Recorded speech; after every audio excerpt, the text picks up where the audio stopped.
Man, UFC Vancouver, guys, just took place yesterday night.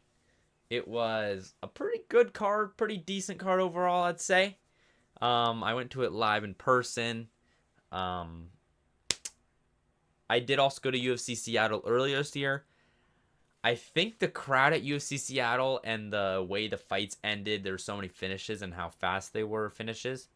Uh, the atmosphere was different, and it was like I think I enjoyed UFC Seattle a bit more than I did UFC Vancouver, like the experience as a whole. But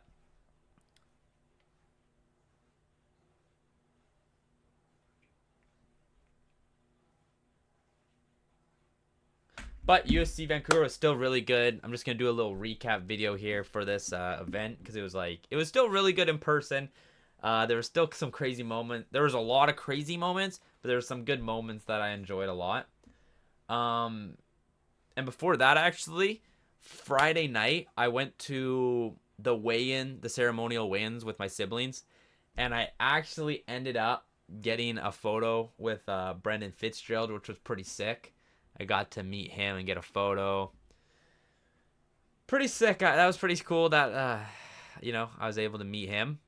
Also, yesterday before the fights, I got a photo with FullSend MMA, the reporter from there, Shawnee Mack. It was sick to meet him as well. He was just standing outside. Got to meet him. It was pretty sick. And then also yesterday morning, man, I got to meet the GOAT himself, Diego Lopes. I got this, they gave you these when you left, a little signed poster of Diego Lopes. When, the photo of when he, knocked out Gene Silva. And, dude, because I got the Diego cut, I got the long hair in the back, the short sides, and, like, it pushed to the side on the top, man. I got that Diego Lopes haircut because I'm a huge fan. And I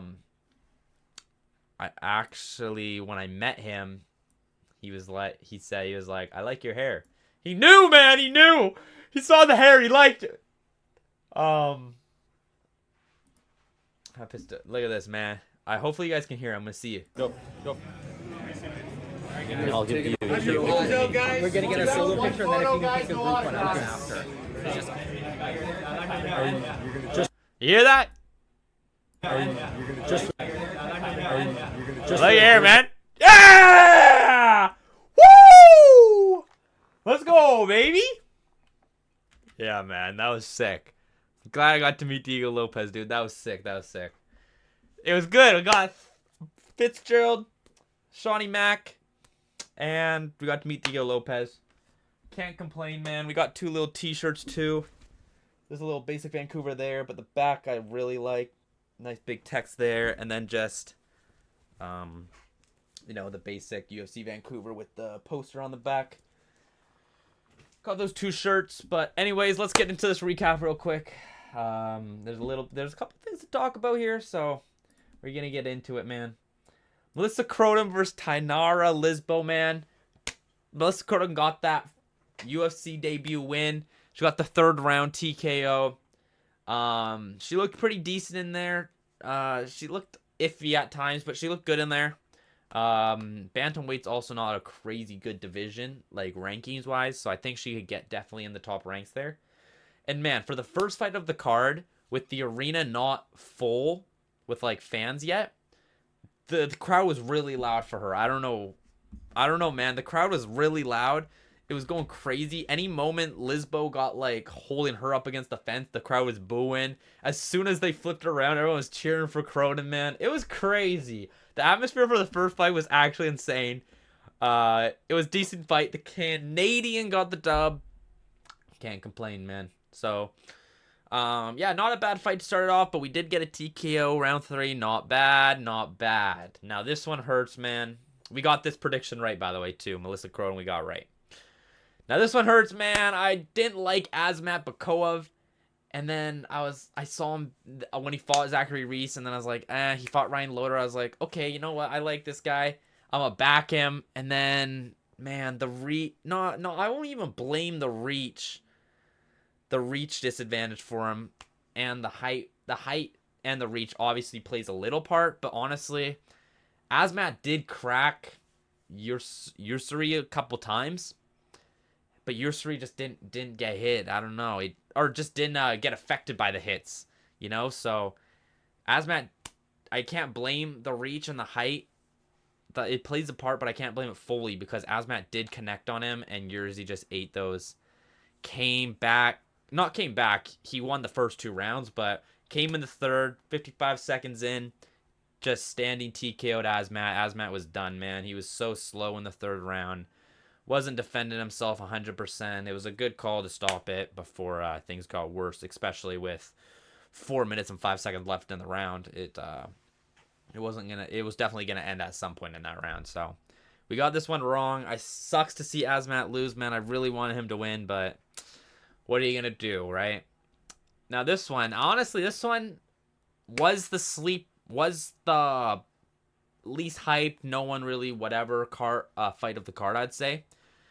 But honestly, it wasn't too bad. There was like, I think round 2, I can't remember exactly, but it was like round 2 was just kind of like a whatever round, but round 1 was decent. Round 3, Stephanie Luciano got the submission, got that rear naked choking, got it on the chin, and Oliveira had to tap. So we got another 3 round 3 finishes in a row, which was kind of crazy. Stephanie Luciano got it done. I'm happy. I want her to win. I picked her to win. We got that one right. Now this one was a little disappointing, not fully. Danny Barlow versus Djorgen Santos.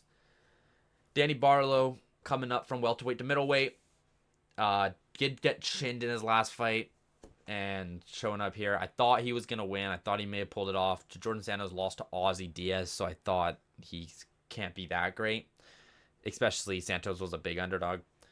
But the reason it was really good is round 2, Danny Barlow cracked Santos. Santos was like hurt. Danny Barlow was trying to finish it. Gassed himself. That was the worst thing ever. End of the round, Djorgen Santos's end of the round 2, he was like cracking Danny, had Danny on the fence. They were both swinging. It was crazy.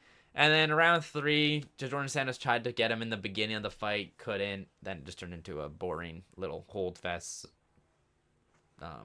ground on the ground thing. So it wasn't 100% banger fight. Went to a decision, went to Santos, which I did think Santos won the fight. But round 2 was crazy at times. They both had each other hurt, and then at the end just swinging on each other, trying to crack the other. It was a decent fight. It was a decent second round. The fight overall was all right. And yeah, I did get this one wrong. Man, I don't know, man. Danny Barlow, 2-fight lose streak after being undefeated, not looking good. Now this one, I remember this one in my predictions. I did say I won't be surprised if Bruno Silva wins, and I did say I want Bruno Silva to win, I think I said, but I did pick Hyunsung Park because I thought he was going to win. I think Hyunsung Park lost both. No, it was 1-1. I think Park won the first round. The second round, Silva knocked him down, won that round.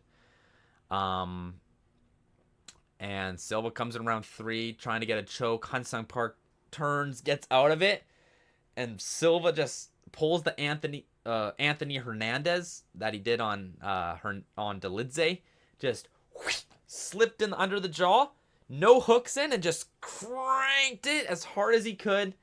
And Hyunsung Park, it was under there fast, just dragged him back, leaning all his weight back, just got him. Hyunsung Park had to tap. And Bruno Silva got the dub. So another one I got wrong, bro. But I'm not mad at Bruno Silva winning, man. I'm happy he won. But prediction wise, not my strongest thing. Now Cody Gibson versus Qileng. Man, I had it under control before, bro, but I forgot to say his name. Damn, I didn't know Cody Gibson was 39, man. And they have around the same kind of record, to be honest. I think They have the same amount of losses. I think Aori Qileng had a couple more wins, 3 more wins, or 2 more wins than him. But he just went out there, got hit right away. A good punch by Cody Gibson on. Cody Gibson just didn't rock him though, but a really good clean shot. Aori Lang comes back and bam, sits him down in 21 seconds, sits him down. And then honestly, Cody Gibson wasn't really protecting his face on the ground, and Lang was throwing, and honestly, he was kind of like hitting the chest. He wasn't really landing clean on the face, and the ref stopped it. So I think it could have gone a little longer because Lang wasn't hitting him cleanly on the face. He was like missing shots and stuff. But Cody Gibson also didn't have his hands up like this. He was just kind of like trying to grab him. So I get the look of it. So I'm not mad at the stoppage. I think it could have gone a little long because maybe Cody could have eventually grabbed him, and because Lang wasn't hitting cleanly. But performance of the night to Lang because he got the quick 21-second finish. And I don't remember who I picked in this one, to be honest, because I didn't really know this fight. But I think I picked Cody Gibson. I think. So, another one wrong by me. It's not looking good. Now, this one, Kyle Prepolec versus Drew Dober. Now, this was one of the weird ones, man. Kyle Prepolec, pretty mediocre. Not great, I'd say. Obviously, he could probably beat my ass and KO me, TKO me, submit me, do whatever he wants, but not in the UFC, not the top level fighter. Drew Dober on a 3-fight lose streak, I think, coming in. I picked Drew Dober to win. He did win. The only problem is, man, there was a nut shot, I think, earlier, which Prepolec kind of like just shook off and kept the fight going right away. And then there was another nut shot where Prepolec dropped fast, like he was really hurt. He took most of the time. I think he maybe took 4 minutes, maybe even the full 5. Came back into the fight. Drew Dober got a point deducted, and I think the fight was 1-1 going into the third. So Drew Dober knew he had to win the round for a draw, had to finish him for the win. And so Drew Dober just clicked in, locked in, and just started bang, just went at him, banging him up, TKO'd Prepolec. So I got that one right. I did think Drew Dober was winning the third round regardless. So I think he would have won regardless, decision-wise. But the point deduction really made him have to get that TKO. It just sucks that Prepolec had to take 2 nut shots, and the second one being pretty badly hurt. And he didn't want to disappoint the fans, I assume in Canada, so he tried to go out there, man, and just, yeah, he didn't get it done. I feel bad for him because he was doing decent. He won a round in there. I think it was the first round, too. But, yeah, man. Sucks, but, yeah, I don't know what you do with Prepolec from here on. I think he's 0-4 in the UFC. And he did fight Benoit Saint-Denis last, a ranked guy, fair enough. Drew Dober, lower competition. I guess you just keep going lower till we can find someone for him to beat, I guess. So, yeah, got that one right. Drew Dober had a giant cut on his leg, bleeding out of it. He just stuck in there and kept going with it, as well as the crowd, like, saying F you, Dober, and stuff after Dober not shot at him and stuff. He had to go through it, man, but he got the dub. And he was tied for the most knockout victories in lightweight history with Dustin Poirier. And with the TKO over Prepolec, he goes to, I think, 10 knockouts in the lightweight division. Gets the record. And Dustin's retired, so sadly we will not be seeing Dustin coming back to try and get back up there with the record, which sucks. But Drew Dober sets a new lightweight UFC record. And then the main card, you guys know about this one, I assume by now. Kyle Nelson versus Matt Frevola. Kyle Nelson straight up TKO'd Matt Frevola in the first round with 3 seconds left. I thought it was a good stoppage.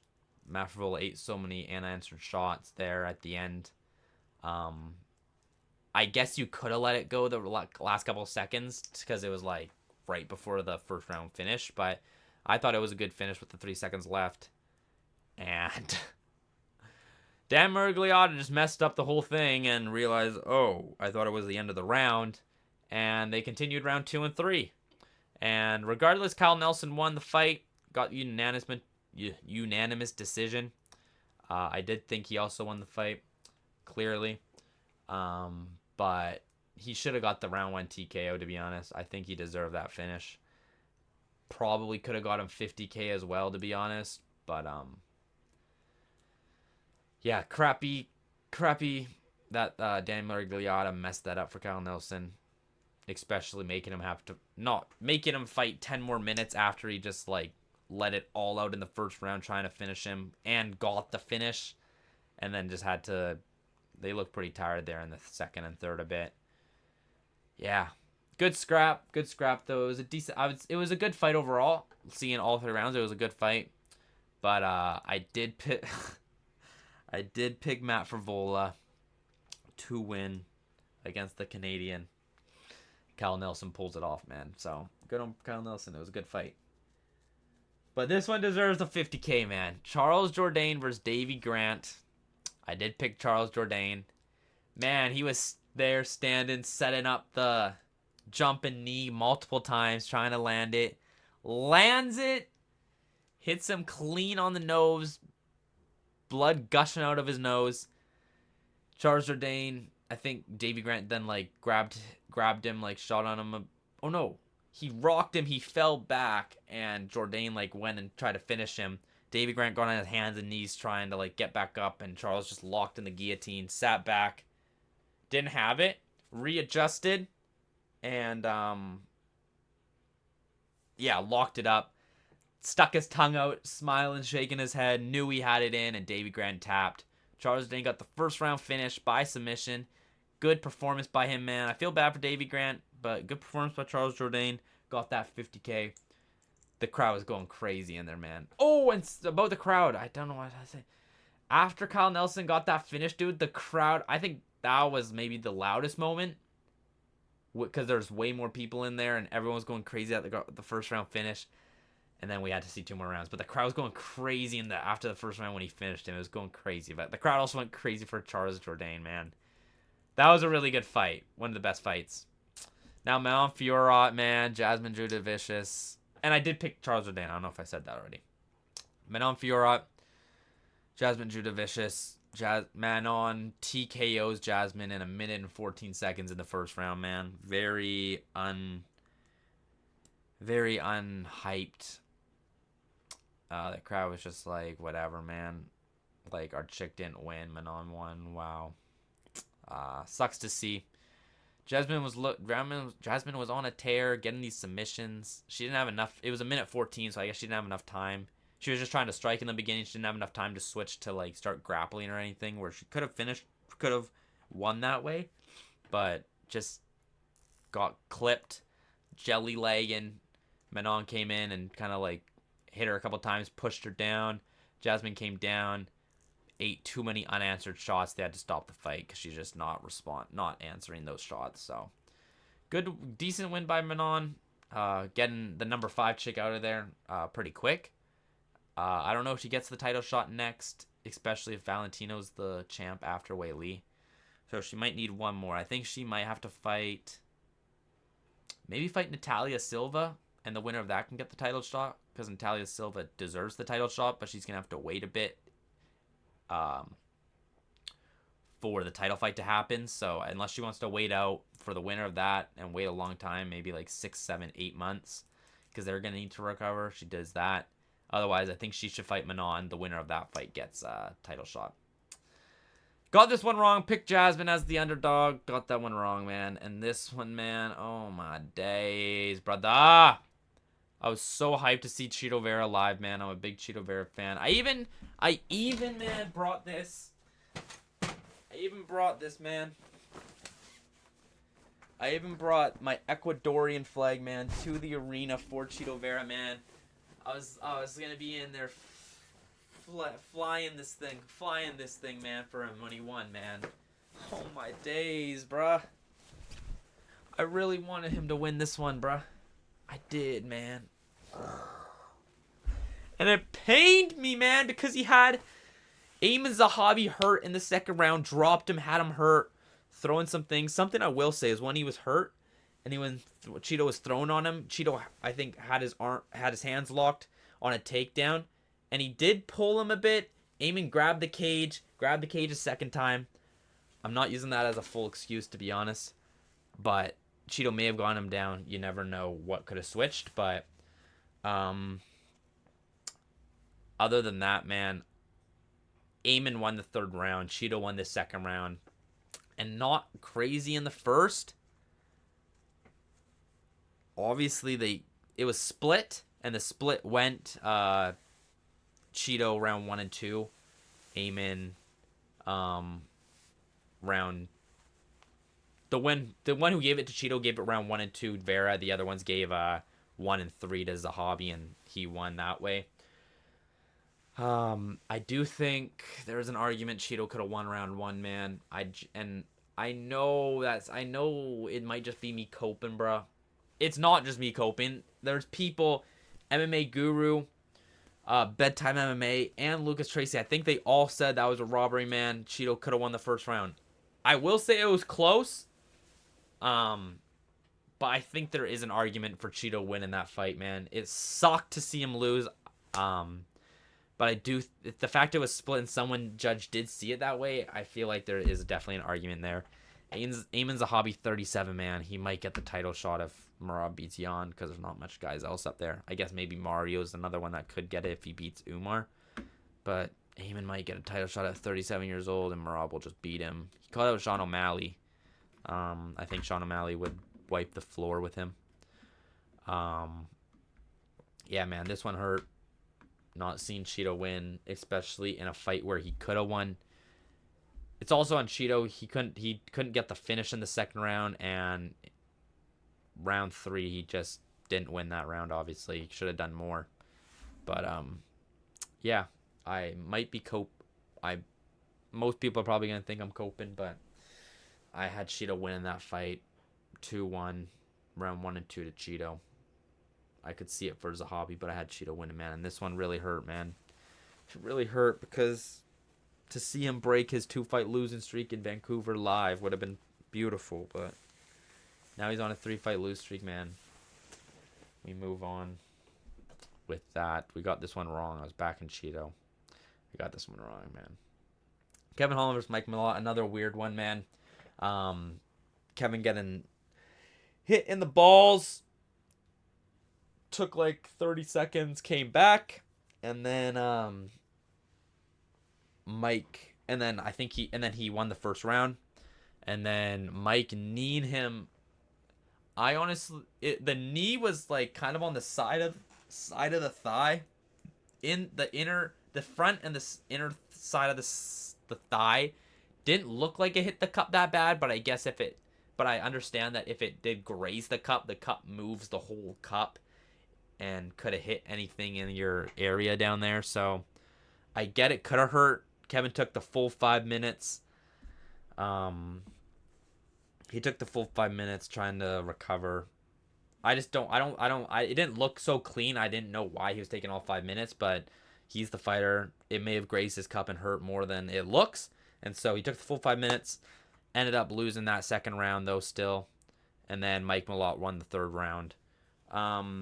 There were some good moments, some good scrambles at times, but not a crazy, memorable fight in my eyes. But happy to see Mike Malott win, another Canadian win. Yeah, happy to see him win. Kevin Holland, I don't know where he goes. And Mike Malott's now ranked. Finally, another Canadian prospect. But talking about a real Canadian prospect, Brendan Allen. Bro switched his whole thing to Canada for this one fight, which was kind of funny. But, yeah, man, what a main event, bruh. Rainier de Ritter quits on the stool right at the end of round 4, right before round 5. And Brendan Allen wins. The scorecards, which I agreed with, was round 1 Rainier to Ritter, and then round 2, 3, and 4 to Brendan Allen. So Rainier would have needed a finish to win the fight regardless. And yeah, man, I don't know. Rainier to Ritter, they struck for a little bit. Rainier to Ritter got the takedown, controlled in the first round. Round 2 and 3 and 4, no. Round 2 and 3, Rainier to Ritter initiated the grappling, like the takedown, and Brennan would reverse it and then win that round. Round 4, I think Brendan Allen kind of dove in right away for the takedown and controlled that whole round, getting some little shots here and there. And I just don't know why Rainier kept going for the takedowns when he obviously would lose, when it showed that he would lose those rounds because he couldn't hold the takedown. So, not sure what his game plan was exactly. Yeah, man, I'm surprised Rainier went out like that, like lost that way by throwing in the towel. Brendan Allen, short notice, 3 weeks, 4 weeks notice, comes in, gets the dub, and we got a Canadian prospect.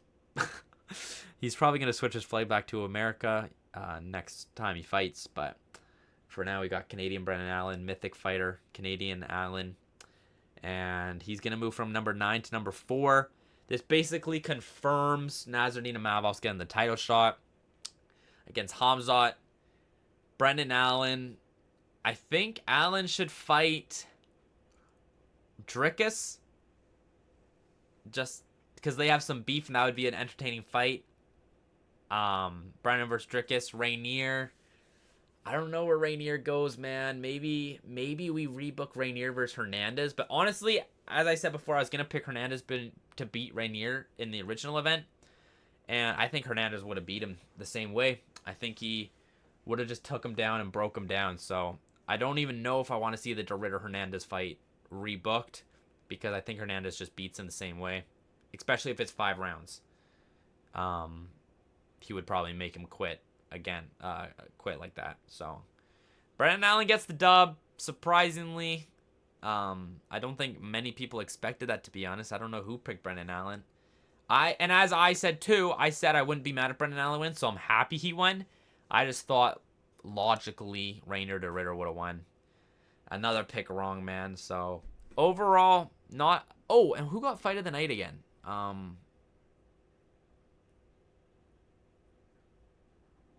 Oh, Drew Dober and Kyle Prepolec got fight of the night. I would have maybe gave fight of the night to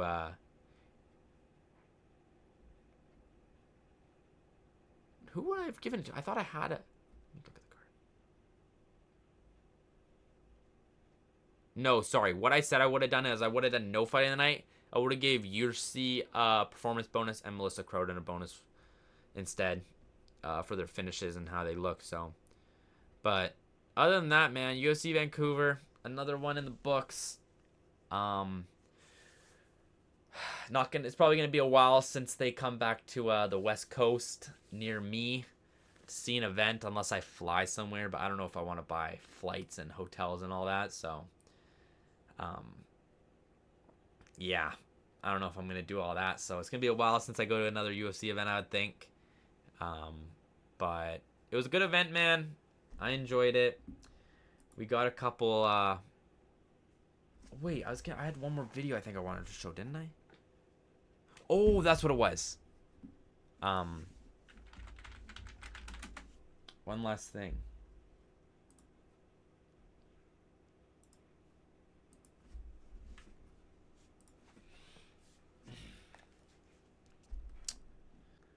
Okay, I found the other thing I was gonna show, man. The other thing I was gonna show is the Rogers Arena that we were at. The Instagram, they asked if me and my siblings wanted to do a prediction thing for the main event. I could have crafted it up and picked Brendan Allen and look like a genius, but as I said, realistically, I just thought Ritter might get it done. So, I picked Ritter in the thing, and now I look like a clown. But this is the clip here. For sure. I'm the second person here. RDR. I go with RDR. There I am. I said I'm going with RDR, man. And I look like an absolute clown. And yeah, man, it is what it is. It is what it is, right? So, but yeah, UFC Vancouver. That is what it is. I'm gonna drop 321 predictions this week. I'm gonna record that in the next couple days. Probably should record it soon. Get it up in the next couple days. So, yeah, stay tuned for that prediction video. And yeah, I'll see you guys next time. Deuces.